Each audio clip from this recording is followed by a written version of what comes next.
Pumps यार्डवर आपलं स्वागत आहे.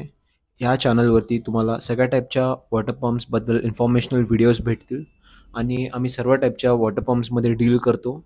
सो तुम्ही अगर इंटरेस्टेड असेल वॉटर पंप्समध्ये तर तुम्ही आम्हाला कॉन्टॅक्ट करू शकता. आपल्यासमोर आता वर्सिल कंपनीचा हाय सक्शन पंप आहे. हा 1 HP चा आहे आणि ह्याची पाईप साईज आहे 25 बाय 25 mm. हेड रेंज आहे 6 ते 34 मीटर. डिस्चार्ज आहे 2100 पासून 450 लिटर पर आवर. ह्या पंपमध्ये कॉपर वाइंडिंग आहे. ह्या पंपची तुम्हाला 1 वर्षाची वॉरंटी भेटेल. सिंगल फेस पंप आहे हा आणि ह्याचं स्पीड आहे 2900 RPM. हा पंप कमर्शियल आणि रेसिडेन्शियल पर्पसेससाठी पण यूज होऊ शकतो. हॉटेल, हॉस्पिटल, गार्डनिंग, मग फ्लॅट किंवा बंगलोसाठी आणि कुठल्या पण टाईपच्या बूस्टिंग ॲप्लिकेशनसाठी. तुम्हाला अगर हा व्हिडिओ हेल्पफुल वाटला तर तुम्ही आम्हाला प्लीज सबस्क्राईब करा आणि या व्हिडिओला शेअर आणि लाईक करा. Thank you.